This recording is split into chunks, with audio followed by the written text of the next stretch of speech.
नमस्कार प्रिय विद्यार्थियों, योगा ज्योतिष सब यूट्यूब चैनल में आप सबका पुनः हार्दिक अभिनंदन।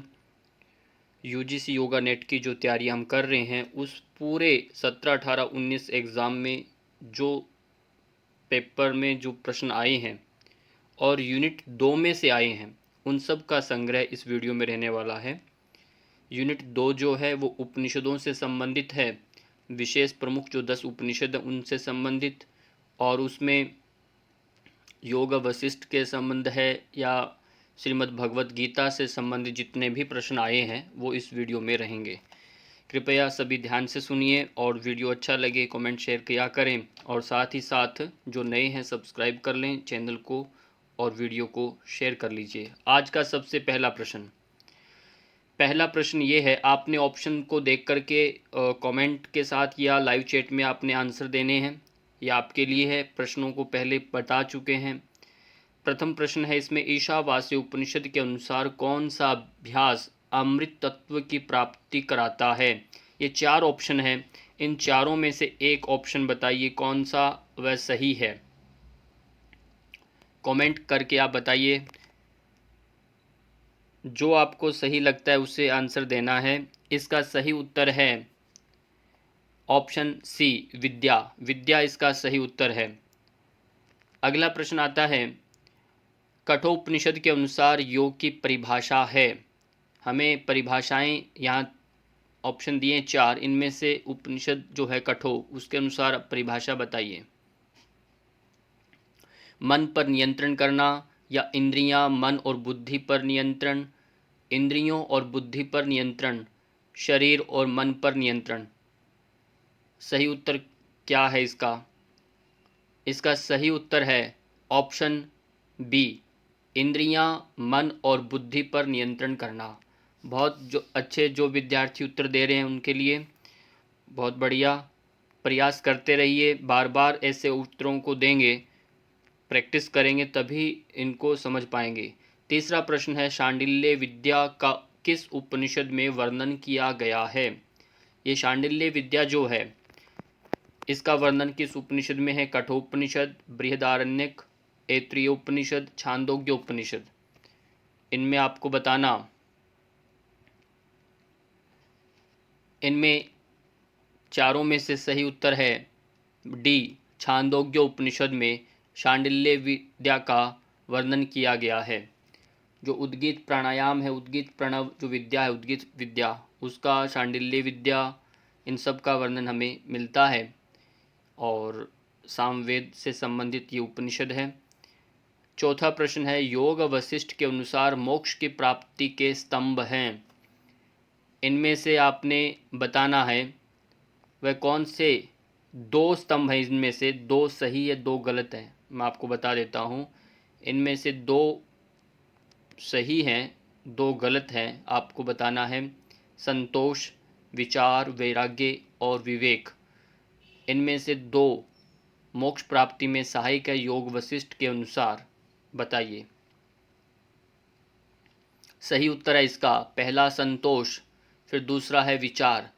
ये 2 जो ऑप्शन है इनको लिया गया है, संतोष और विचार को वैराग्य विवेक नहीं माने गए हैं, इनका आपको याद रखना है। प्रश्न आता है 5, भगवत गीता के अनुसार निम्नलिखित तत्वों को क्रम में व्यवस्थित करें। ये प्रश्न हमने पहले भी पढ़ लिया, पर फिर भी यहाँ भी इसको लिया जा सकता है। अब इसमें आपको क्रम व्यवस्थित करना है। पहला क्रोध आएगा या इंद्रियों विषयों में लिप्तता आएगी या फिर और क्या आ सकता है, इनमें आपको बताना है। क्रम फटाफट ABCD को क्रम में लगा के लिख कर भेजिए। सही उत्तर इसका आता है सबसे पहले बी, यानी विषयों में इंद्रियां जब लिप्त होती हैं फिर आपकी उनके प्रति आसक्ति उठती है, फिर डी यानी काम आता है, फिर आपका क्रोध उत्पन्न होता है ए। ये क्रम इसका रहेगा। अगला प्रश्न आता है, निम्नलिखित तत्वों को उनके उद्भव के अनुसार क्रम में व्यवस्थित करें। कैसे? आप ऑप्शन देखिए, पृथ्वी, वायु, आकाश, जल और अग्नि। ये बहुत सरल प्रश्न है समझने के लिए, और आप करें तो इसको फटाफट व्यवस्थित करिए। पंच महातत्व हैं ये, इनका उद्भव किस तरह से हुआ, पहला कौन सा तत्व आता है इनमें से, फिर उसके बाद क्रम बना करके ऑप्शन यहाँ पर दीजिए। सबसे पहले हम बात करते हैं, उत्तर पर आते हैं। सबसे पहला जो ऑप्शन है इसमें सी जो है ये सबसे पहले आकाश आता है। आकाश से जो निकलता है, क्या निकलता है, वायु, इसलिए बी ऑप्शन इसका रहेगा। फिर आता है वायु से क्या निकला, अग्नि, फिर अग्नि से जल, डी, और अंतिम में है पृथ्वी। ये क्रम रहता है उद्भव का, आपको इसको अच्छे से याद रखना है। अगला प्रश्न है, निम्नलिखित पंच कोशों को स्थूल से सूक्ष्म की ओर क्रम से व्यवस्थित करें। ये 5 कोश हैं। पहला प्रश्न तो आता है कि 5 कोश हैं ये तो आपको ध्यान रखना है, 5 कोश होते हैं। अब इनको क्रम आपको व्यवस्थित करना है। क्रम क्या रहता है, मनोमय कोश पहले आएगा या प्राणमय कोश, आनंदमय कोश, आनंदमय, विज्ञान में, इनका क्रम बताना है। जैसे अभी हमने पंच तत्वों का क्रम बताया वैसे ही इनका क्रम बनाना है। सबसे पहला स्थूल की बात की है। देखो, स्थूल से सूक्ष्म की ओर जाना, हमने स्थूल से सूक्ष्म की ओर जाना है, इस बात को यहाँ पर ध्यान दीजिए। स्थूल में सबसे पहला आता है अन्नमय कोश, ये आपका 1 नंबर है, अन्नमय कोश यानी सी ऑप्शन रहेगा। फिर अन्नमय से अगला आता है 2, कौन है, प्राणमय कोश, इसलिए ये आपका 2 नंबर रहेगा। सी, बी, फिर प्राणमय के बाद मनोमय कोश, फिर आपका विज्ञानमय कोश, और अंतिम में है डी, सॉरी ये सी पहले लगा दिया मैंने यहाँ पर, यहाँ डी है और अंतिम में सी है। ये सी यानी आनंदमय कोश। हाँ, डी पहला आएगा यानी अन्नमय कोश, बी आपका प्राणमय, फिर मनोमय, फिर विज्ञानमय और अंतिम में आनंदमय। इसको नोट रखना आपने। अगला प्रश्न है, यहाँ सूची दी गई है, इनको व्यवस्थित करना है। कौन सा क्रम किसके साथ है? शरीर का संबंध इनमें से सारथी, लगाम, अश्व, रथ के साथ है क्या? आत्मा का देखिए, मन का, इंद्रियों का, सुमेलित करने हैं। आप मुझे उत्तर देंगे ए का संबंध किसके साथ है, 2 के साथ, 3 के साथ। आत्मा का संबंध किसके साथ है? तो ऑप्शन बी आगे संख्या लिख करके भेजेंगे। फटाफट करिए। समय परीक्षा में आपको 5 से 10 सेकंड का समय रहता है, उसमें समय गंवाना नहीं होता। चलिए हम बताते हैं आपको किसका किसके साथ संबंध है। शरीर का जो संबंध है वह हमारा रथ के साथ रहता है। ध्यान दीजिए, शरीर का संबंध किसके साथ है? रथ के साथ है। और आत्मा का संबंध जो है, आत्मा का संबंध क्या है? वह सारथी है, यहाँ बताया गया है सारथी के साथ। मन क्या है आपका? मन क्या है? लगाम। और इंद्रियां क्या है? अश्व। इसको आपको ध्यान रखना है। और अगला प्रश्न है, निम्नलिखित में से किस को मुख्य 10 उपनिषदों में सम्मिलित नहीं किया गया? ध्यान दीजिए, केनोपनिषद को, मुंडकोपनिषद को, श्वेताश्वत्र उपनिषद, बृहदारण्यक उपनिषद। बहुत सरल है, फटाफट उत्तर आना चाहिए सभी का, बहुत ही सरल है, सबका उत्तर आना चाहिए तुरंत। सही उत्तर इसका है ऑप्शन सी जो है ये इसको उपनिषदों में सम्मिलित नहीं किया गया। इसको आपने याद रखना, ऑप्शन सी को नहीं किया गया। प्रश्न नंबर 10, केन उपनिषद के अनुसार यक्ष कौन है? यक्ष जो हैं ये कौन है? आप पहचानिए इनमें से। इंद्र हैं, ब्रह्मा है, अग्नि है, वायु है। ये यक्ष का रूप धारण करके कौन आया था? ये प्रश्न परीक्षाओं में आए हुए हैं। आप सोच रहे हैं इतने आसान प्रश्न भी आते हैं, ये आए हुए हैं, इनको याद रखिए। कौन सा प्रश्न इनमें उत्तर सही है? फटाफट बताने की कोशिश करो। जितना अपने को झंझोलेंगे, मंथन करेंगे, उतने अच्छे प्रश्नों को याद कर पाएंगे। सही उत्तर इसका है बी, ब्रह्मा। बी क्या है? ब्रह्म जो है ये यक्ष के रूप में आते हैं। अगला प्रश्न है 11 नंबर का, उद्गीत क्या है? उद्गीत क्या है? प्राण है, चंद्रमा है, सूर्य है, प्रणव है। उद्गीत क्या है? उत्तर दीजिए, उद्गीत क्या है? उद्गीत उत्तर सही है इसका डी, ये प्रणव है। ओम का जो भी बात की थी सामवेद शाखे, जहाँ शांडिल्य विद्या आता है वहाँ उद्गीत का भी वर्णन आता है उसमें, है ना। तो ये उद्गीत जो है ये छांदोग्य उपनिषद में आता है, यहाँ प्रणव से संबंध है इसका। भगवत गीता के अनुसार निम्नलिखित में से कौन शांति की स्थिति को प्राप्त नहीं करता? शांति की स्थिति को प्राप्त कौन नहीं करता? इच्छा विहीन व्यक्ति, अहंकार विहीन व्यक्ति, कर्मयोगी या विद्वान? विद्वान या कर्मयोगी, अहंकार विहीन, कौन सा ऑप्शन सही है इसमें? इसका सही उत्तर है, बताओ जो बता सकते हैं फटाफट। सही उत्तर आता है इसका डी, विद्वान जो है वह कभी शांति को प्राप्त नहीं करता। सकारात्मक अभिवृत्ति, प्रसन्नता, हल्कापन, आध्यात्मिक जागृति और चेतना निम्नलिखित में से किसकी विशेषताएं हैं? रजोगुण की, सत्वगुण की, रज और तम गुण दोनों मिलाकर के, या फिर तमोगुण की? ये किस गुण की विशेषता है? जिसमें ये गुण हो, अधिक हो, उनमें ये विशेषताएं होती है, बताओ वह कौन सा गुण है? इन चारों में से सही उत्तर एक उत्तर है, वह है बी, सत्वगुण। सत्वगुण का ये सारे उसके विशेषताएं हैं, ये सब गुण उसमें विद्यमान होते हैं जिनमें सत्वगुण की अधिकता होती है। प्रश्न नंबर 14, आदि शब्द से आप क्या समझते हैं? आदि, आदि जो शब्द है इससे आप क्या समझते हैं? ऑप्शन देखिए, ए, अन्नमय कोश में उत्पन्न हुए शारीरिक विकार को समझते हैं, या मनोमय कोश में उत्पन्न हुए मानसिक भावनात्मक विकार, अन्नमय कोश में उत्पन्न हुए मानसिक भावनात्मक विकार, या फिर मनोमय कोश में उत्पन्न हुए शारीरिक विकार। इनमें से सही उत्तर आप बताइए। इसलिए आदिश व्यादिश का जो प्रकरण है उसको अच्छे से स्पष्ट कर लीजिए, योग वशिष्ठ में जो आता है। पंचकोशों को समझ लें, किसका संबंध किस कोश से है।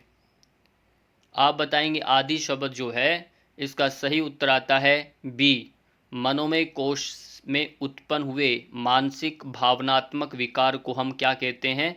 आदि शब्द कहते हैं। अगला प्रश्न 15 नंबर का, निम्नलिखित उपप्राण वायु है, इनमें से कौन सी एक वायु है जो उपप्राण वायु है? इनमें से कितनी हो सकती हैं? दो उपप्राण वायु इनमें से।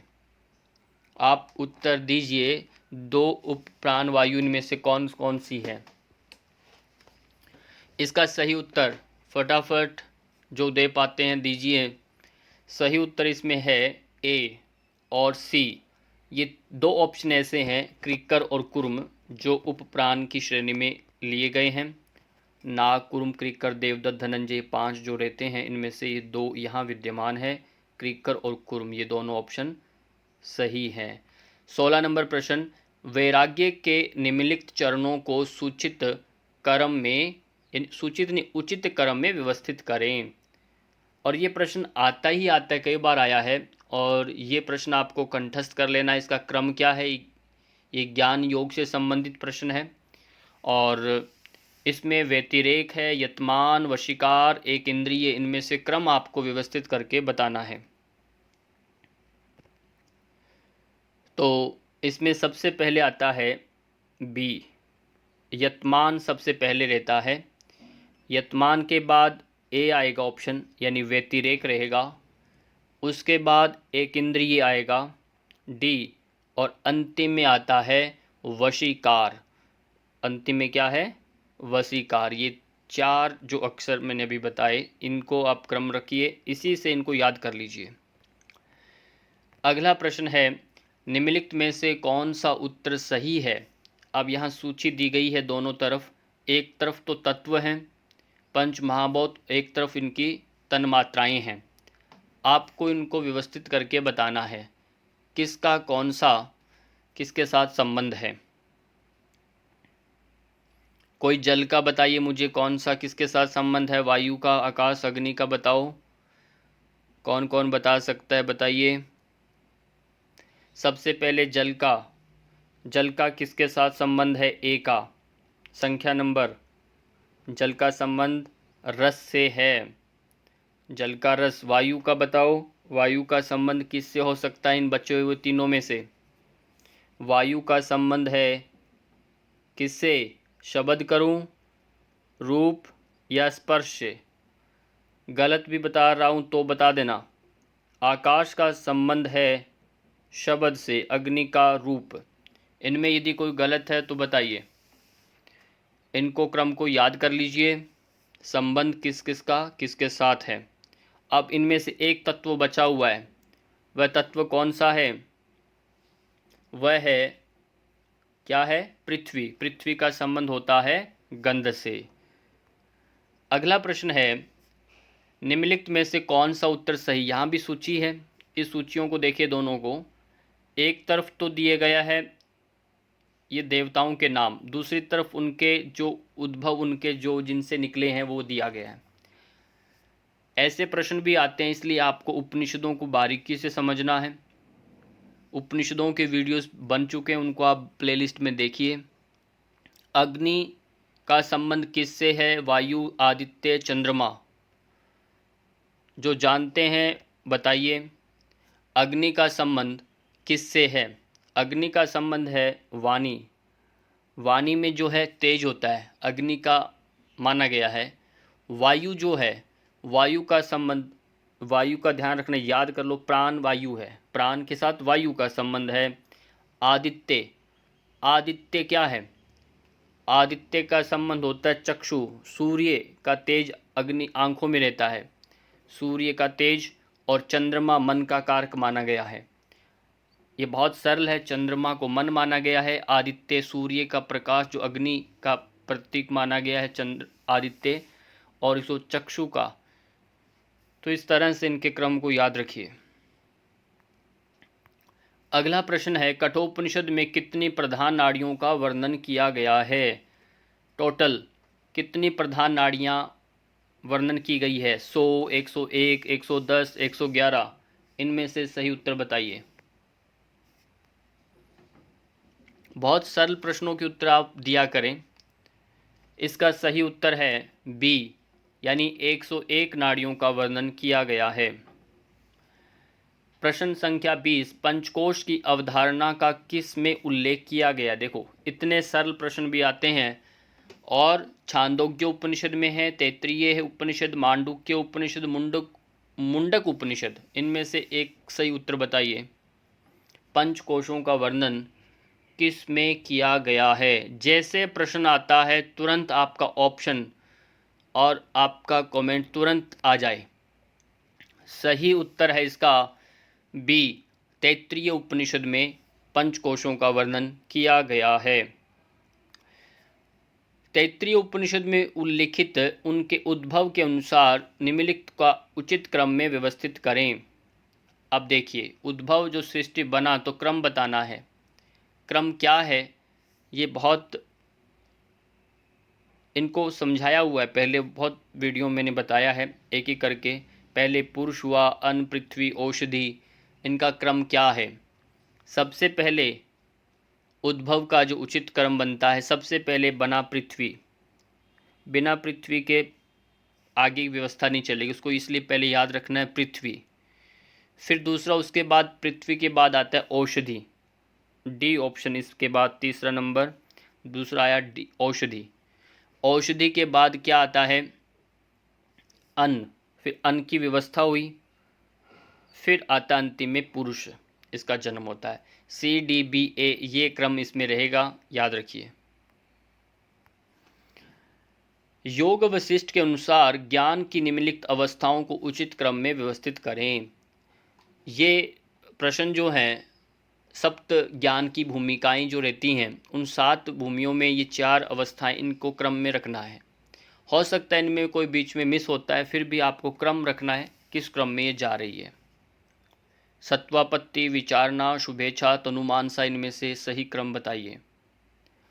इनमें से सही क्रम रहता है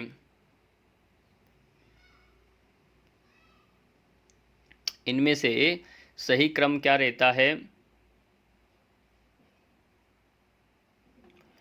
देखिए सही क्रम इनमें से क्या है।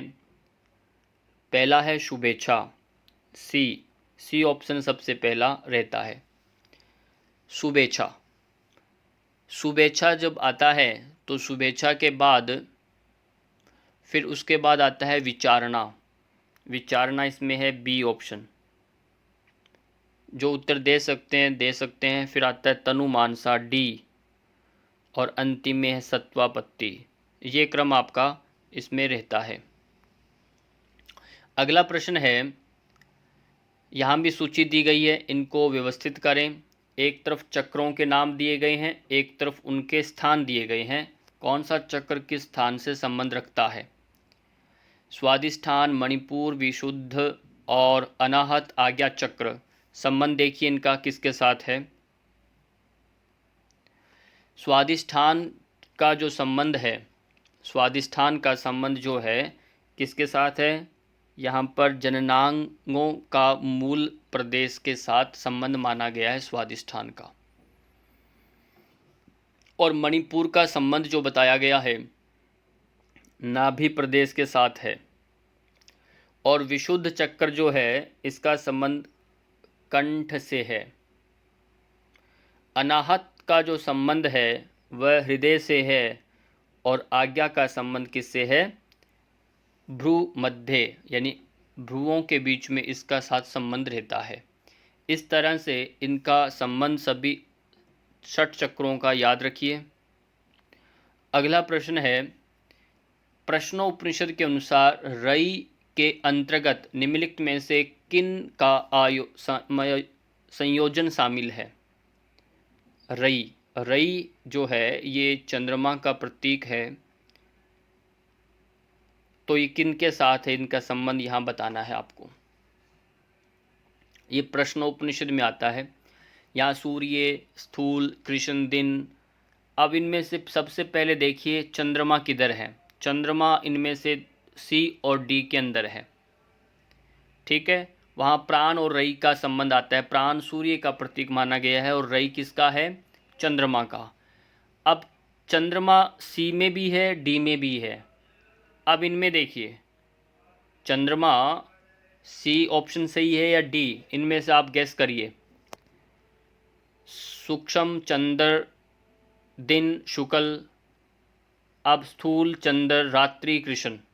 अब चंद्रमा पहली बात देखो, विवेक लगाओ, दिन में नहीं होता चंद्रमा, बात स्पष्ट हुआ। चंद्रमा दिन का प्रतीक नहीं, रात्रि का प्रतीक है, इसलिए ऑप्शन जो डी है इसका सही उत्तर है। 25 नंबर प्रश्न पर आ चुके हैं। योग वशिष्ठ का सिद्धांत कहलाता है, क्या सिद्धांत है? द्वैतवाद का, अद्वैतवाद का, द्वैत अद्वैत, विशिष्ट अद्वैतवाद। इनमें से एक कौन सा सिद्धांत कहलाता है योग वशिष्ठ में? सही उत्तर इसका है अद्वैत। अद्वैत से संबंध रखता है योग वशिष्ठ। योग वशिष्ठ के अनुसार व्याधि रोग के कारण है। जो पहले हमने आदि का कारण जाना, और अब व्याधि रोग का जो कारण है वो बताना है क्या है। इनमें से ऑप्शन आपने बताना, कोई 2 है इनमें से। राग व द्वेष है क्या? ज्ञान का अभाव, कफ और पित्त का असंतुलन, अशुद्ध आहार। 2 इनमें से गलत हैं और 2 सही हैं जो व्याधि के रोग के कारण बनते हैं। व्याधि जो है इनमें से ऑप्शन सी और डी, ये 2 सही हैं। इनमें है कफ और पित्त का असंतुलन होना, अशुद्ध आहार करना। ये वशिष्ठ के अनुसार व्याधि रोग के कारण माने गए हैं। योग वशिष्ठ के अनुसार आदि के कारण बताओ। देखिए एक साथ ही 2 प्रश्न आए थे एक बार में, ये यहाँ आदि और व्याधि, इसलिए प्रश्न इनमें से आता ही आता है। अब यहाँ पर आदि का कारण पूछ डाला, कहा कफ और पित्त का प्रकोप, राग और द्वेष, अशुद्ध आहार, इच्छा पूर्ति न होना। ऑप्शन भी सेम आ जाते हैं। अब यहाँ पर आदि के लिए बताना। यहाँ पर सही उत्तर बी, राग और द्वेष एक कारण बनता है। अब एक ऑप्शन और है इसमें से, वो है डी, इच्छा पूर्ति न होना। राग और द्वेष एक कारण, इच्छा पूर्ति न होना, ये आदिश मन में एक द्वेष बनता है, एक रोग बनता है। अब कफ पित्त वाला, अशुद्ध आहार वाला, ये तो व्याधि के कारणों में आता है। 28 नंबर प्रश्न पर आ चुके हैं।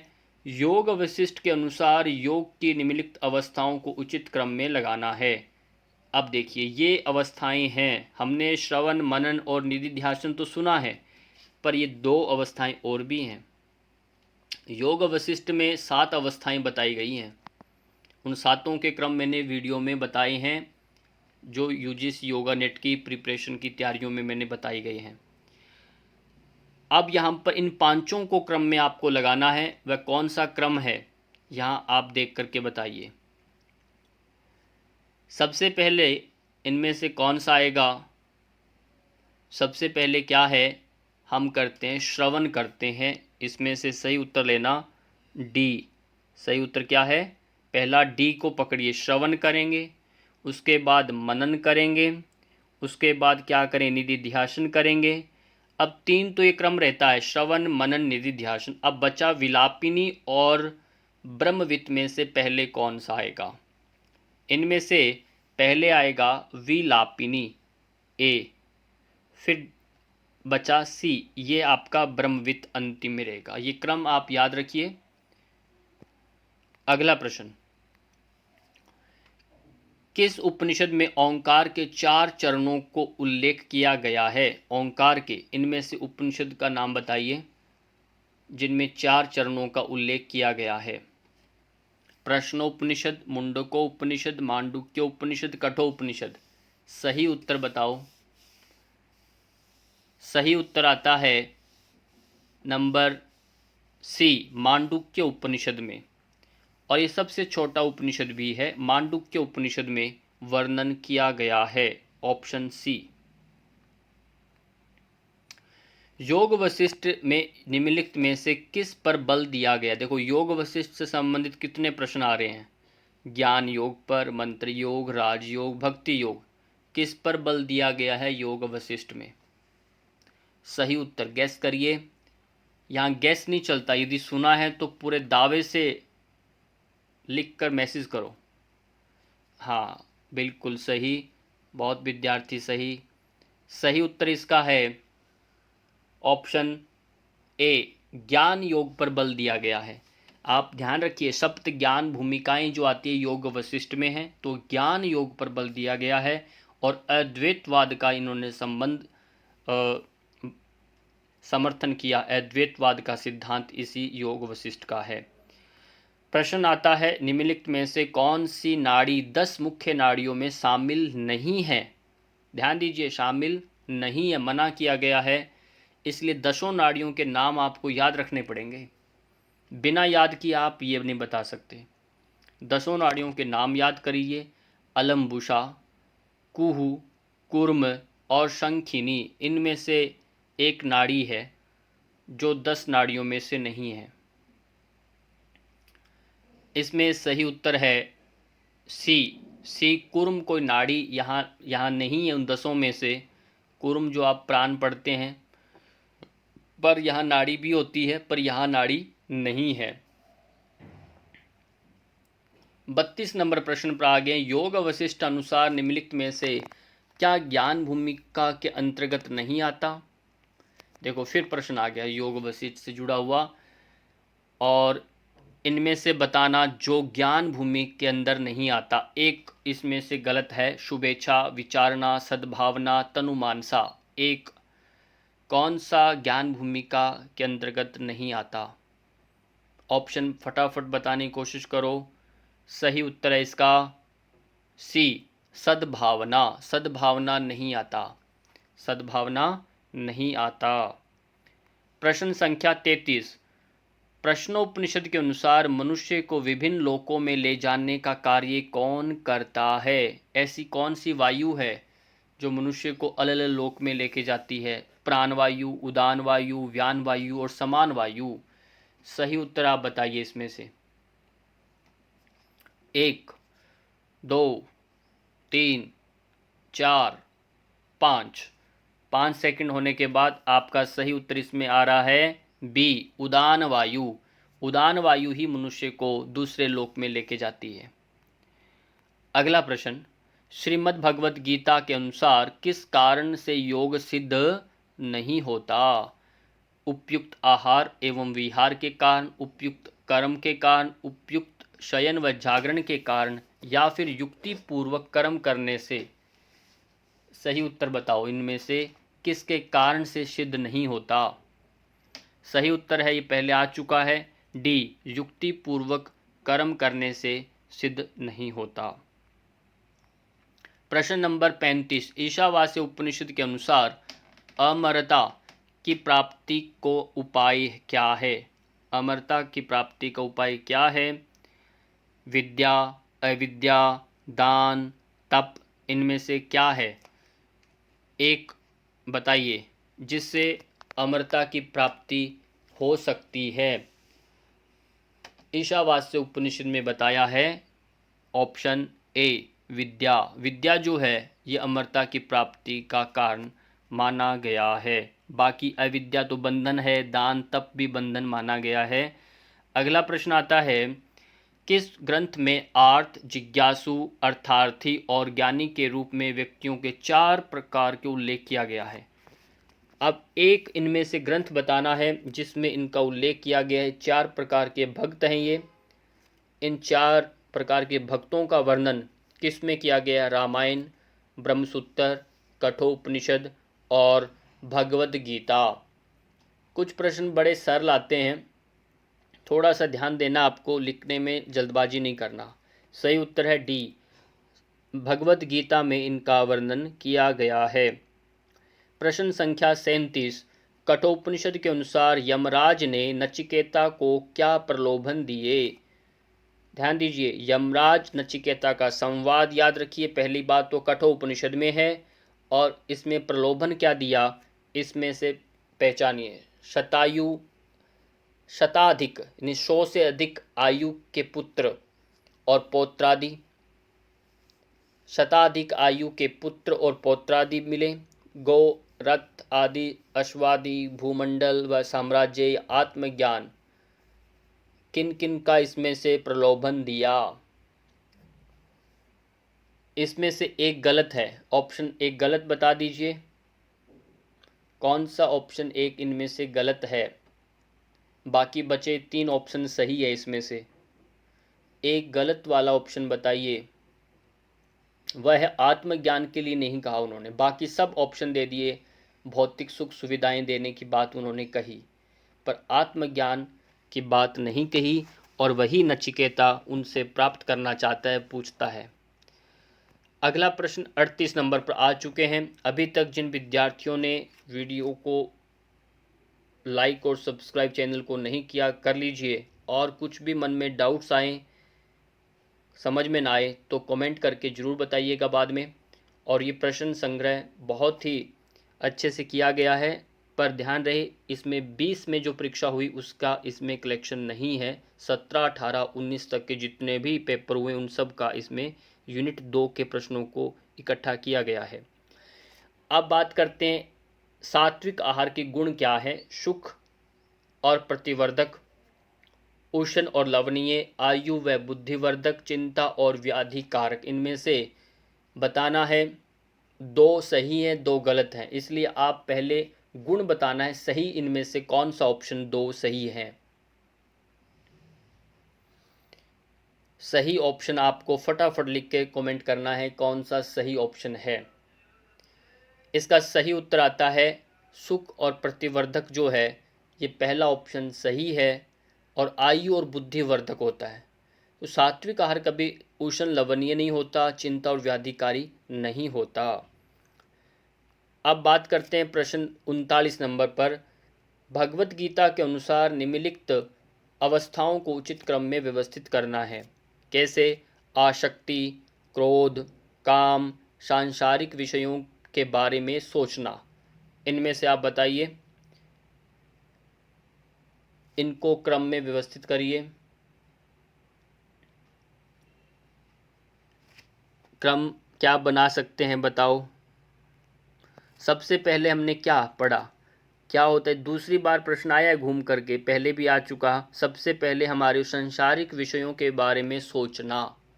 पहला क्या आता है? हम जब सोचते हैं सांसारिक विषयों के बारे में, इसलिए ऑप्शन डी जो है, ध्यान दीजिए, ऑप्शन डी लिया गया। उसके बाद फिर उसके प्रति हमारी क्या होती है? जब आप सोचते हैं तो आसक्ति होती है। आसक्ति होता है, इसलिए ऑप्शन सी। आसक्ति के बाद काम उत्पन्न होता है, फिर उसके बाद काम में विघ्न आता है तो क्या होता है? क्रोध आता है, और फिर बी आ जाता है। ये क्रम आप याद रखिए। प्रश्न संख्या 40 में हम आगे, और इसमें सूची को ध्यान से देखिए और इनको संबंध बनाइए। एक तरफ अवस्थाएं हैं और एक तरफ ओमकार की चार जो मात्राएं हैं, इनका दिया गया है। ये प्रश्न इस तरह से आया था। हालांकि इसके अंदर अ 2 बार आ गया हुआ है, उ और म एक है, और अर्धमात्रा यहाँ पर नहीं दी गई। पर आपको ध्यान देना है, अर्धमात्रा की जगह इनमें से ऐसे प्रश्न कई मिसिंग होते हैं, तो वहाँ हमने क्या करना? तो आपने जो जिस पर आपका कन्फर्म रहता है, जागृत अवस्था जो है, ये जागृत अवस्था का संबंध अ से है। पहले अब ये सबसे बड़ा डाउट होगा कि अ ये वाला है या नीचे वाला, इनमें से कौन सा अ को हम क्लिक करें। इसलिए पहले आपने स्वपन और सुषुप्ति अवस्था को देख लीजिए। स्वपन अवस्था का संबंध जो है, स्वपन का ऊ से संबंध है, सुषुप्ति का म से संबंध है। अब देखिए तूर्य अवस्था का ऑप्शन वहाँ पर देखिए कौन के साथ आ रहा है। तो तूर्य का बचा हुआ जो इनमें अ में उधर किसी में है, तो वो आप देखिए, वहाँ आप संबंध फिर लगा के अर्धमात्रा को समझ सकते हैं। इसलिए हम एक बार यहाँ लगाते हैं। ऐसे प्रश्न कई बार परीक्षाओं में मिसिंग भी होते हैं, 2-3 प्रश्न आ ही जाते हैं जिनका उनके खुद के पास भी उत्तर नहीं होता, पर आपने अपने विवेक से थोड़ा सावधानी से कार्य करना है। अगला प्रश्न 41 नंबर प्रश्न पर आ चुके हम, और यहाँ पूछा गया है कि भगवत गीता के अनुसार श्रेष्ठ की दृष्टि से क्रमबद्ध करें। अब श्रेष्ठता की दृष्टि से आपको क्रम में लगाना। अभ्यास श्रेष्ठ है, फिर ज्ञान श्रेष्ठ है, या परमेश्वर का ध्यान, या सब कर्मों का फल त्याग कर देना। इनमें से सही विकल्प आपको चुन के बताना है। तो सही आप इसमें से बताइए कौन सा ऑप्शन सही रहेगा। सही ऑप्शन इसमें से है, ध्यान से आप देखिए, सबसे पहले इसमें आता है अभ्यास। बिना अभ्यास के आगे बात नहीं चलेगी। पहला तो आएगा ए, अभ्यास आपको करना है। फिर दूसरा उसके बाद आता है ज्ञान, अभ्यास के बाद क्या होगा? ज्ञान, तो बी। फिर उसके बाद क्या है? अभ्यास, फिर आता है परमेश्वर का ध्यान, सी। अंतिम में सब कर्मों का फल त्याग कर देना। जिस तरह से क्रम है उसी क्रम को आपको याद रखना है। यही श्रेष्ठता का क्रम बताया गया है। भगवत गीता के अनुसार सर्व कर्म सिद्धि के कितने कारणों का उल्लेख है? सर्व कर्म सिद्धि में 8, 6, 5, 3, इनमें से एक ऑप्शन बताओ। कितने सर्व सिद्धि के लिए कितने कारणों का उल्लेख माना गया है? सही उत्तर है, क्या है सही उत्तर? सही उत्तर है 5, ऑप्शन सी। सी जो है इसका सही उत्तर है। 43 योग वशिष्ठ के अनुसार निम्नलिखित में से कौन सी षष्ठ अवस्था है? अब फिर आगे देखिए, सप्त भूमिकाओं में से प्रश्न तीसरी बार आया है। तनु मानसा, असंशक्ति, तूर्यगा, पदार्था भावना। क्योंकि संख्या भी पूछी जाती है, यहाँ षष्ठ अवस्था छठी नंबर की अवस्था कौन सी है, इसलिए क्रम से याद करना बनता है। क्रम से बिना याद किए आप नहीं चल सकता काम। तो यहाँ पर छठे नंबर पर जो अवस्था आती है वह है पदार्था भावना। तूर्य का 7वें नंबर पर है। पदार्था भावना जो है डी ऑप्शन इसका सही है।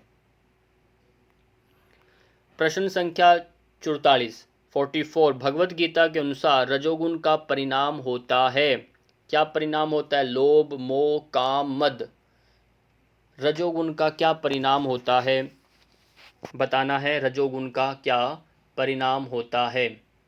सही उत्तर है रजोगुण का परिणाम क्या होता है? लोभ। लोभ कहाँ है? ऑप्शन ए सही उत्तर है इसका, रजोगुण का परिणाम है। मोह, काम, मद ये सब तमोगुण के होते हैं। अगला प्रश्न है नासतो विद्यते भावो न भावो विद्यते सत उभयोरपि दृष्टो अनंतस्तव। ये सब दिया गया श्लोक जो है, ये श्लोक जिसके अमरत्व के बारे में कहता है। देखिए, प्रकृति की अमरता बताई गई है, आत्मा, शरीर, ईश्वर। इस श्लोक में किसका बारे में वर्णन किया गया है? इसलिए श्लोकों में कह रहा हूँ, श्लोकों को पढ़ करके आप समझिए, खाली अर्थ नहीं चल सकता यहाँ पर। इसलिए श्लोक के श्लोक पूछे जा रहे हैं परीक्षाओं में, तो यहाँ आप बताइए, यहाँ पर बिना अर्थ संस्कृत के आप इनमें से व्याख्या नहीं ले पाएंगे। सही उत्तर है इसका है बी, आत्मा के बारे में इसमें कहा गया है, अमरत्व की जो अमर है आत्मा। अब ध्यान दीजिए, थोड़ा विवेक लगाइए, प्रकृति, शरीर, आप ईश्वर को भी ले सकते हैं। यहाँ आत्मा अमर की बात कही गई है, आत्मा अमर है। 40 नंबर प्रश्न है। 40 नंबर प्रश्न में ये पूछा गया है, तैत्तिरीय उपनिषद के अनुसार, यहाँ सूची दी गई है, इसको समझिए। एक तरफ तत्व है, एक तरफ अंग है। यहाँ पर पंचकोश जब आप पढ़ते हैं, उनमें हर एक एक करके बाद में इनको बताया गया है। तृतीय वल्ली के अंदर आता है ये प्रकरण। वहाँ बताया श्रद्धा, रित, सत्य, मह, इनका किस अंग से क्या संबंध है, यहाँ आपको व्यवस्थित करके समझाना है। सबसे पहले श्रद्धा जो है, श्रद्धा को किसके साथ संबंधित किया गया है? श्रद्धा हमारा संबंध इसका सिर के साथ है। श्रद्धा का संबंध किसके साथ है? सिर के साथ। और रित जो है, रित श्रद्धा जो है, इसके बाद रित जो है, इसका संबंध किसके साथ बनाया गया है? दायां पंख, दाहिना पंख जो है, इसके साथ रित का संबंध है। सत्य का जो संबंध है वह बायां पंख है। अब बचा क्या? मह, जो मह का संबंध है पुच्छ के साथ। ये क्रम आप याद कर लीजिए, इस क्रम को याद कर लीजिए, और ऐसे ही बचे हुए पांचों कोशों के क्रम याद कर लीजिए। प्रश्नोपनिषद के अनुसार ऋषि सत्यकाम का प्रश्न किस विषय से संबंधित है? सत्यकाम का प्रश्न, अब 6 प्रश्नों को भी याद करना है, 6 ऋषियों के नाम भी याद करना है, और उनमें क्या क्या प्रश्न पूछे गए हैं उनको भी याद करने हैं। ये ध्यान दीजिए, वेद, प्राण, प्रणव और सृष्टि के संबंध किसका प्रश्न है? क्योंकि यहाँ पिपलाद ऋषि से सत्यकाम ऋषि पूछते हैं, किस विषय में पूछते हैं वो बताया गया है। इनमें से सही ऑप्शन आप बताओ। सही ऑप्शन है इसमें सी, प्रणव के बारे में। प्रणव के बारे में वह प्रश्न संबंधित प्रश्न करते हैं।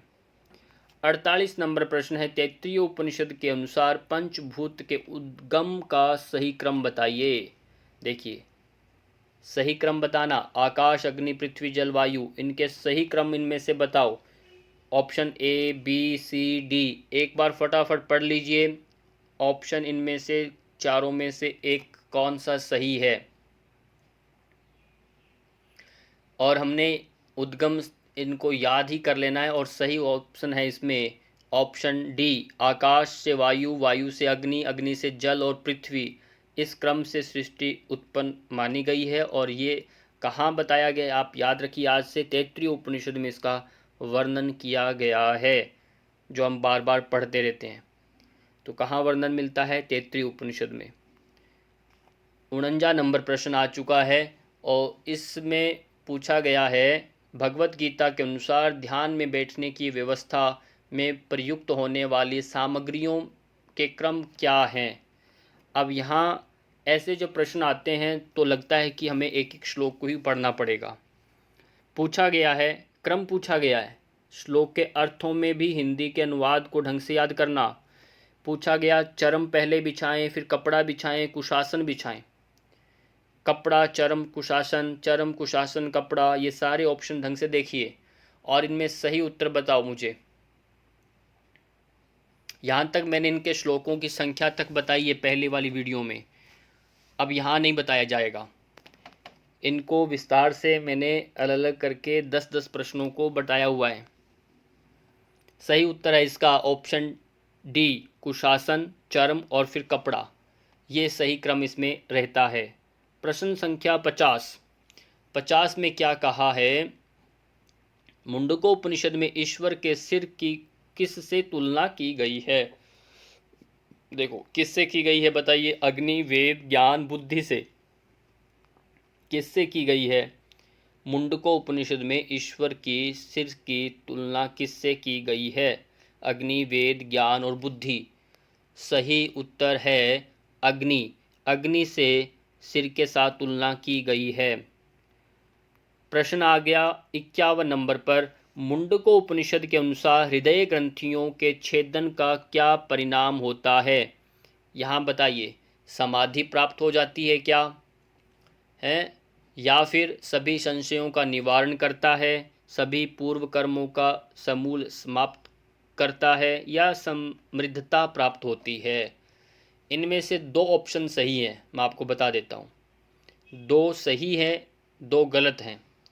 वह 2 कौन से सही हैं वह आप बताइए। जब हमारा हृदय की ग्रंथियों में छेदन होता है, ये उसका परिणाम क्या है? अब उसका परिणाम रहता है, पहले तो सभी संशयों का निवारण हो जाता है। सभी संशयों का बी ऑप्शन सही है और सी ऑप्शन सही है। बी और सी ये दोनों सही हैं। ध्यान दीजिए, इसमें बी और सी सही हैं। बी और सी सही हैं। और समृद्धता प्राप्त होना, समाधि प्राप्त होना, ऐसा नहीं। सभी पूर्व कर्मों का समूल समाप्त करता है और सभी संशयों का निवारण होता है। अगला प्रश्न, अजो नित्यः शाश्वतो अयम पुराणो किन ग्रंथों में वर्णित किया गया है? देखिए इनमें से 2 ग्रंथ ऐसे हैं जिनमें इनका वर्णन किया गया। ये श्लोक ध्यान से आप बताने की कोशिश करें, ये कौन से 2 ग्रंथ हैं? प्रश्नोपनिषद है क्या, कठोपनिषद, भगवत गीता और योग वशिष्ठ, किस में वर्णन किया गया है? उत्तर सोचिए, सही उत्तर देने की कोशिश करें। बता देते हैं, एक आता है आपका, इनमें से एक बनता है कठोपनिषद। कठोपनिषद सही है, भगवत गीता सही है। ध्यान दीजिए, बाकी दोनों बचे हुए ये गलत हुए। अगला प्रश्न है 53 नंबर पर, प्रश्नोपनिषद में प्राण की तुलना किससे की गई है? प्राण जो शब्द है इसकी तुलना किससे की गई है? आदित्य से, चंद्रमा से, पृथ्वी से, जल से, किससे की गई है? सही उत्तर बताओ। इसलिए हमें और प्राण का संबंध आपको बताया भी था वहाँ पर। अब ये प्रश्नोपनिषद में अलग तरह से आया गया है। वहाँ पर प्राण की तुलना वायु के साथ संबंध बनाया था, पर यहाँ प्राण किसके साथ संबंध दिया गया है? इसमें प्राण कौन है? प्राण का संबंध है आदित्य से। आदित्य ही प्राण है, यानी ऑप्शन ए सही उत्तर है इसका। सेकंड लास्ट प्रश्न आज की वीडियो का इसका, ऐतरेय उपनिषद किस वेद से संबंधित है? यजुर्वेद, कृष्ण यजुर्वेद, ऋग्वेद या सामवेद, किससे संबंधित है? सही उत्तर बताओ। यजुर्वेद है, कृष्ण, ऋग और साम। ऑप्शन लिखकर आप फटाफट मैसेज किया करें, ऑप्शन क्या है इसका? सही उत्तर है ऋग्वेद। 3 यानी सी नंबर, सी ऑप्शन इसका सही उत्तर है। एकमात्र ये 10 उपनिषदों में ऐतरेय उपनिषद ऐसा है जो ऋग्वेद से संबंध रखता है, ये भी ध्यान रखिए। अब आता है वर्ण, स्वर, मात्रा, बल, साम और संधि, ये सब शिक्षा की सार वस्तुएं हैं। ये कथन किस उपनिषद का है? मांडुक्य, ऐत्रेय उपनिषद, तैत्तिरीय उपनिषद, बृहदारण्यक उपनिषद। सही उत्तर बताने, ये सही विकल्प चुनिए और बताइए। ये अब देखो ऐसे प्रश्न आते हैं तो आपको समझ में आ रहा होगा, हमें उपनिषदों को बारीकी से सुनना है। जो वीडियोस आपको दिए गए हैं, एक एक उपनिषदों को समझिए, पाठ्यक्रम के अनुसार उनको सुनिए, तब इनके उत्तर आप निकाल पाएंगे। कहाँ किस वेद में है? सही उत्तर बताइए। सही उत्तर है इसका तैत्तिरीय उपनिषद, ऑप्शन सी। सी सही उत्तर है इसका। उसमें 3 वल्लियाँ हैं, तो उसमें पहली शिक्षावल्ली जो है उसमें ये प्रकरण रहता है जिसमें ये सारा बताया गया है। तो इसी के साथ आज आपका पूर्ण हुआ कार्य और कालांश पूर्ण हुआ। ये जितने प्रश्न थे हमारे यूनिट 2 से संबंधित हमने इकट्ठा करने की कोशिश किया, एक साथ बताया आपको। वीडियो कैसा लगा आप कमेंट करके ज़रूर बताइएगा। इसी के साथ सबका बहुत बहुत धन्यवाद।